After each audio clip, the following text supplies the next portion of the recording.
Hello viewers, আসসালামু আলাইকুম। সকলকে all job news and education চ্যানেলে স্বাগত জানাই। চলে আসলাম নতুন একটি ভিডিও নিয়ে।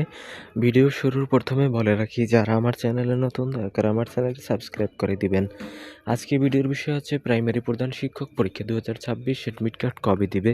তো আপনারা ইতিমধ্যে জেনেছেন যে যেদিন থেকেই না আবেদন করেছেন এই প্রধান শিক্ষকের জন্য, ওই দিনই কিন্তু আপনার একটি এডমিট কার্ড ডাউনলোড করা গিয়েছে। তো এখন কথা হচ্ছে এই এডমিট কার্ডে হবে কি না। আমরা আশা করতেছি এই এডমিট কার্ডে হবে না। তো এডমিট কার্ড কিন্তু আপনারা এপ্রিলের হয়তোবা 12 থেকে 14 তারিখের ভিতরে কিন্তু ডাউনলোড করার সম্ভাবনা রয়েছে বা সম্ভাব্য একটি ডেট দেয়া হয়েছে। তো পরীক্ষা কিন্তু তাহলে বলা যায় যে 24 তারিখের দিকে হওয়ার একটা সম্ভাবনা আছে। এটা আমরা গোপন তথ্যের মাধ্যমে বা গোপন সোর্সের মাধ্যমে কিন্তু আমরা জানতে পেরেছি।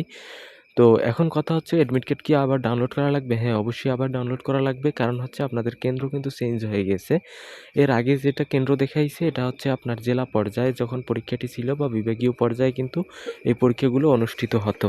তো এখন কিন্তু আপনারা জেনে থাকবেন যে যেহেতু প্রশ্ন ফাঁসের একটা গুঞ্জন আছে সহকারী শিক্ষকের জন্য, এখান থেকেই কিন্তু এবার থেকেই আপনার পরীক্ষার কেন্দ্র দেওয়া হয়েছে ঢাকাতে।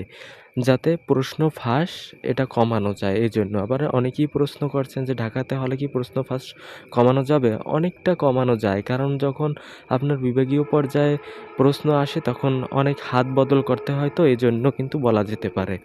তো এই ছিল আজকের ভিডিও। দেখা হবে পরবর্তী কোনো ভিডিওতে। সঙ্গে থাকুন আমার চ্যানেলে। ধন্যবাদ সকলকে।